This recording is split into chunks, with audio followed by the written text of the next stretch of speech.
Welcome back to the deep dive. Today, we're really tearing into a structure that, well, underpins billions in European capital. It's the Luxembourg Société en Commandite, or SCS. A limited partnership? Exactly. We're talking about the framework that's become, a go-to vehicle for sophisticated players. Private equity, private credit funds, complex, real asset strategies. It's everywhere across the continent. It really is. The SCS is known for being fast, flexible, powerful. I mean, it's designed perfectly to bring capital from one side Right. and that specialized expertise from the other. But, and this is the kicker, that flexibility, it comes with some pretty significant governance and liability risks. Oh, absolutely. Risks that, if you mismanage them, could potentially, well, collapse the whole thing. So our mission today is to cut through the legalese and really extract the core strategic insights you need to navigate this landscape. And that tension you mentioned, that's exactly why this deep dive is so essential. Yeah. The SCS is legally defined by rules written, hundreds of years ago. Right. Old commercial code stuff. But was adapted for modern finance. So, yeah, we need to unpack the structure, that mandatory dual partner setup, the sheer contractual freedom you get, and, critically, how limited partners make sure their liability protection actually holds up when, say, the regulators come knocking. Okay, let's unpack this then. Yeah. Starting right at the foundation, defining those dual roles, the general partner and the limited partner. Okay, so the SCS, fundamentally, it's a commercial company structure under Luxembourg law. Yeah. But the key thing is it needs at least two partners to even exist. Minimum two. Minimum two. And you absolutely must have at least one general partner, the GP, and at least one limited partner, the LP. And the flexibility kicks in right away, doesn't it? Your partners, they can be, well, pretty much anything. Exactly. Natural persons, corporate entities, an SPV set up just for this. Another fund even? Another fund, sure. And interestingly, one entity can actually wear both hats, simultaneously be a GP and an LP, though you don't see that quite as often in the big fund structures. Less common, right? But the absolute legal core, the definition of this partnership, it hinges entirely on liability. This is the cornerstone. Liability, okay. General partners. Yeah. So the people or entities actually doing the managing ACE, they bear joint and several liability for all the company's obligations. Whoa, okay, let's pause right there, because joint and several liability, that's probably the single scariest phrase in finance, isn't it? It certainly gets your attention. Doesn't that mean if the SCS defaults on a debt, any single GP can be sued for the entire amount, regardless of their actual ownership stake? I mean, that sounds like unlimited risk. That's precisely what it means. Yeah. Unlimited risk. And honestly, that unlimited risk is the key strategic driver behind how these structures are actually built in practice. Right. You just cannot have, say, a wealthy individual acting as an unprotected GP. It's unthinkable. So that's the why. That's why in almost every sophisticated fund structure you look at, the general partner isn't a person. It's a dedicated SPV, often just a shell company. A special purpose vehicle. A special purpose vehicle, exactly. Its sole purpose is to act as a firewall, to ring fence that potentially unlimited risk. Got it. So the minute we say general partner, we're basically thinking risk management SPV. Okay, that brings us neatly to the other side of the coin, the limited partners. Right, the LPs. They're the capital providers. And they are protected. Their liability is strictly limited. How limited? Typically, it's limited only to the amount of capital they've actually committed to the partnership. Think of them as passive investors. Okay, passive capital. Makes sense. There's also one final sort of initial hurdle that's often overlooked. The general partners, the managers. The SPV, usually. Right, or whoever's acting as GP. They must possess the required government authorization to engage in commercial activities before the SCS is even established. An upfront regulatory check for the manager. Exactly. The limited partners, thankfully, are exempt from that particular administrative burden. Okay, that distinction leads us nicely into the setup process itself. This is where the speed and flexibility of the SCS become, well, huge strategic advantages, right? Yeah. You mentioned a lack of barriers, particularly around capital. Yes, and this is one of the structure's really defining features, especially when you compare it to, say, a traditional corporate structure like the SA, the public limited company. Okay. There is absolutely no minimum required capital for an SCS. Zero. Seriously, no minimum. None whatsoever. You could technically set one up with, well, no capital up front if the contributions are structured in a certain way. This allows for incredibly fast formation. Wow. lightning fast. And the flexibility continues right into what the partners can actually contribute. It can be cash, obviously, but also assets in kind. Like real estate or shares. Exactly. Real estate, stock, other assets, or even contributions in industry. What does in industry mean in practice? It means things like services, specific know-how, intellectual property, maybe access to a network, valuable stuff, but not cash or tangible assets. And none of these contributions have to be immediately paid up or contributed at formation. And this is crucial, too. There is absolutely no legal requirement for an external auditor to come in and formally value any of those contributions when you set it up. Right, so no mandatory valuation check at the start. Correct. So wait a minute, you're essentially telling me that this potentially massive, multi-billion euro fund structure, it's built almost entirely on, well, the good faith written into a private document. Pretty much, yes. With no mandated capital floor and no mandatory external valuation check at inception. That's kind of startling. It really speaks to the contractual freedom here. It absolutely does.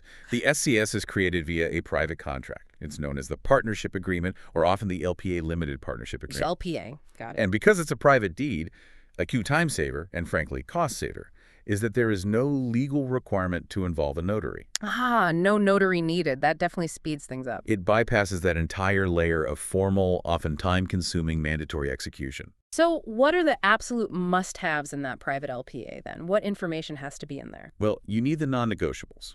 A unique company name, obviously, the registered office address in Luxembourg, Okay. a clearly defined company purpose, what's it actually going to do, and a precise description of what each partner is contributing. How much, what kind, etc. Exactly. Once that LPA is executed by the partners, an extract, importantly, not the entire agreement, just key details must be submitted to the trading company's register. The RCS? The RCS, yes. And the SCS can be set up for a fixed period or indefinitely. If it has a fixed duration, it dissolves automatically then. Otherwise, dissolution typically needs a hefty vote, a 3/4 majority of ownership interests, unless the LPA itself sets an even higher bar. Okay, now here's where it gets really interesting, I think. We need to focus on that critical limited partner liability firewall. We've established they have protection, but how easily can it crumple? What happens if an LP gets a bit too, shall we say, hands-on? Ah, this is the legal tripwire, isn't it? This is what keeps lawyers busy advising clients.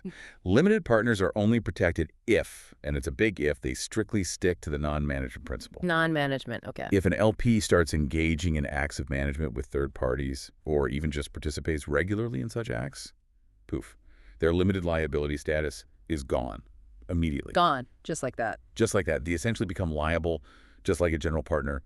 Unlimited liability risk suddenly appears to them. Wow. Okay, but define management. That feels vague. Does approving the annual budget count as management? What about, I don't know, firing the fund administrator? Give us some practical lines in the sand here. It's a great question, and the law anticipates this. We rely heavily on the concept of safe harbors. Safe harbors? Yes. The partnership agreement itself, the LPA, must carefully define specific activities that LPs can engage in without crossing that management line. Think of a safe harbor action as being purely advisory or supervisory, not executive. Okay, like oversight. Exactly. For example, voting on certain pre-agreed reserved matters, maybe like removing a general partner under specific conditions, approving the annual business plan or budget, appointing an auditor, or even just receiving financial reports and updates. These are generally considered safe, part of the oversight role. And what definitely crosses the line? What gets an LP into trouble? Anything that involves acting on behalf of the partnership in a way that binds it with a third party. Okay, dealing externally. Precisely. So, negotiating and then signing a major contract with a supplier, making the final binding investment decision on acquiring a company, Right. going to the bank and signing a loan agreement for the partnership. Right, action, not just advice. Exactly. If an LP is seen to be actively directing the day-to-day business or engaging directly with the outside world as the partnership, the protection is gone. That's why the LPA is so paramount. You need those safe harbors drafted robustly and clearly. That makes perfect sense. So the managers do the binding actions and take the associated GP risk. The LPs stick to oversight and strategic approvals within those safe harbors. Okay. So who is allowed to manage the SCS day-to-day? Well, the partnership is run by one or more managers. Now, these managers may or may not be the general partners Oh, themselves. interesting. So you could have an external manager. You could, although often the GP, or the SPV acting as GP, appoints the managers. Mm-hmm. But legally, they don't have to be the GP. In fact, if the LPA is completely silent on who the manager is, the default legal assumption is that all general partners can individually represent and bind the company. Oh, okay. So you definitely want the LPA to specify the manager. You absolutely do. It's also legally clarified that these managers, even though they might be running a commercial company, shouldn't be considered traders themselves just because of that role for the purposes of needing that commercial activity authorization we talked about earlier. Got it.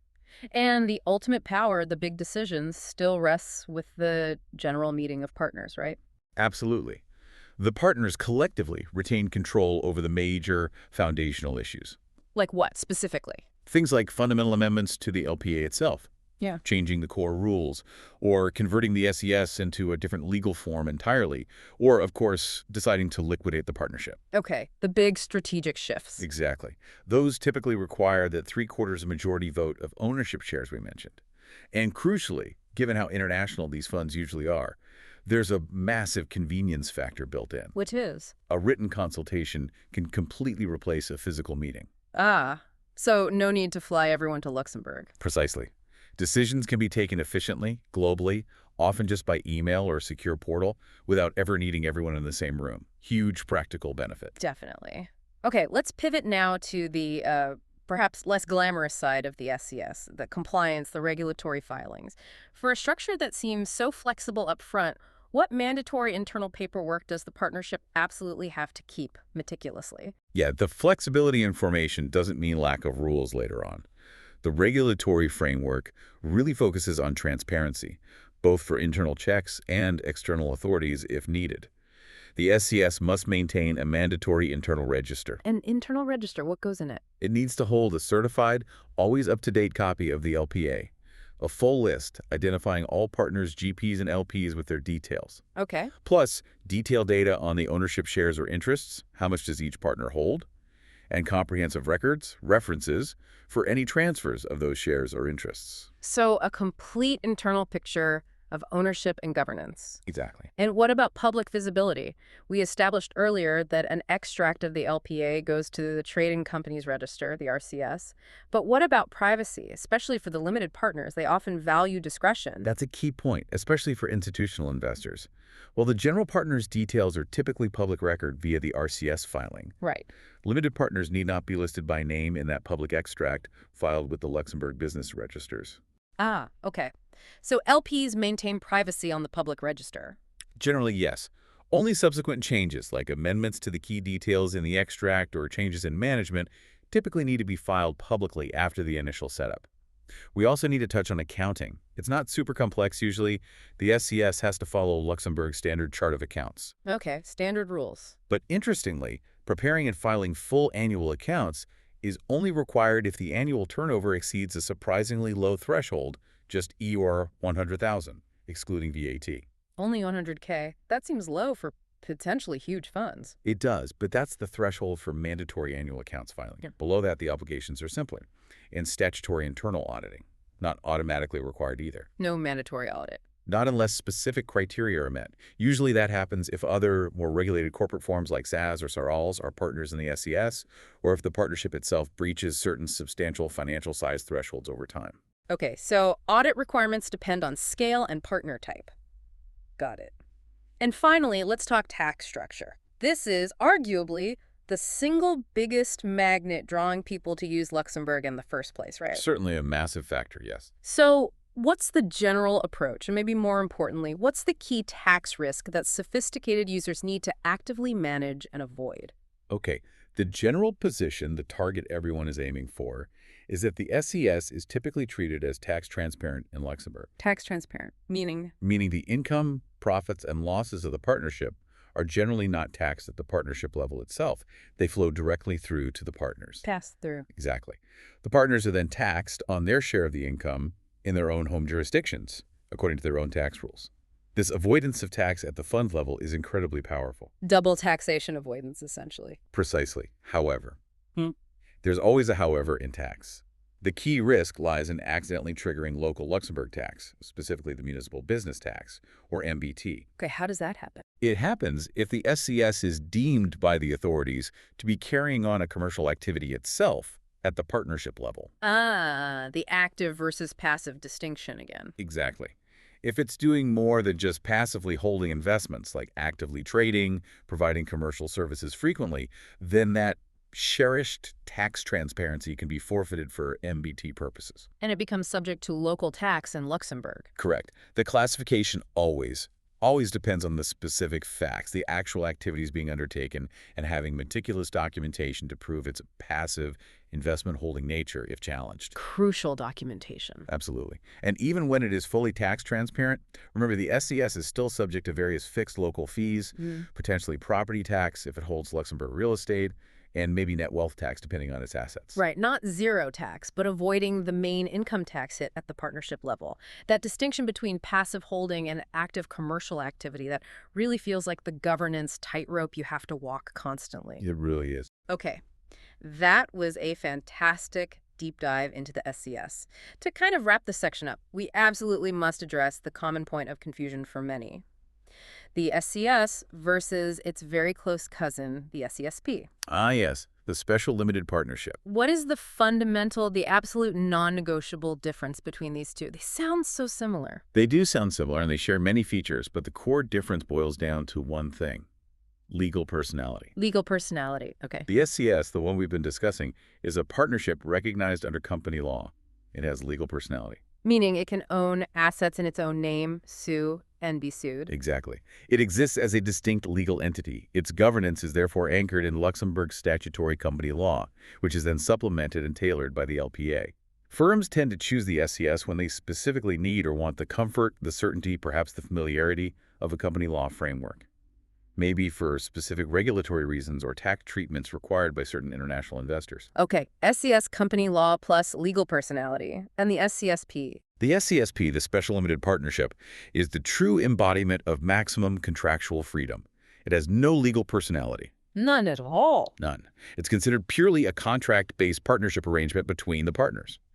Because it largely avoids the sometimes rigid framework of company law, its governance is almost entirely LPA-centric. The contract is king. Total contractual freedom. Pretty much. This makes the SCSP the structure of choice for highly flexible, often quicker-to-market funds, co-investment vehicles, and holding platforms where agility and tailoring the rules purely through the contract are the absolute top priorities. Fascinating distinction, legal entity versus pure contract. But regardless of whether a fund chooses the statutory SCS or the ultra-contractual SCSp, those modern transparency filing requirements still apply, right? Oh, absolutely. No escaping those. The mandatory registration with the RCS filing the required extracts is standard for both. And UBOs. And equally important nowadays, the requirement to file beneficial ownership information with the RBE, the Register of Beneficial Owners. Identifying the ultimate beneficial owners, the UBOs, within the legal deadlines is non-negotiable for either structure. Transparency is key. Okay, so to quickly synthesize the critical takeaways for you, the listener, the SCS offers this really unparalleled formation flexibility. Remember, no minimum capital, no mandatory notary. That's huge. The critical liability difference dictates that. For safety, the general partner role must effectively be ring-fenced, usually within an STV. Crucial point. And the structure's whole tax utility really hinges on maintaining that passive investment posture to preserve the advantageous tax-transparent nature, avoiding that active commercial activity trap. And just to reiterate, the single most powerful document in this entire universe is that partnership agreement, the LPA. The Constitution. It really is the constitution of your partnership. It defined everything. The capital calls, the transfer rules, distribution waterfalls, and, maybe most importantly after our discussion, it must meticulously detail those safe harbor provisions. That's what ensures the limited partners can actually maintain their limited liability protection without inadvertently crossing the line. Absolutely critical. Okay, final thought then, something to provoke a bit deeper consideration building on all this. We've established that the type of activity is so crucial for determining tax transparency. Right. Passive versus commercial. And we know the SCS has legal personality under company law, while the SCSp is purely contractual with no legal personality. So how might that initial choice, SCS versus SCSp, affect how different international tax authorities perceive the risk profile of the vehicle? Interesting angle. Could the very existence of that formal legal personality in the SCS, even if it's acting passively, make certain overseas tax jurisdictions view it a bit more, I don't know, skeptically, maybe see it as more like a company compared to the purely contract-based SCSp, particularly when they're assessing whether it might be liable for something like that municipal business tax? Is the form itself a factor in perception? That's a really nuanced question. Does the legal wrapper influence the substance assessment? Exactly. That's definitely something worth mulling over when you're defining your strategy perimeter and considering how the structure might be viewed globally. Okay, we've armed you with the essential knowledge of the Luxembourg SCS. Hopefully that was insightful. Until next time on The Deep Dive, keep digging deeper.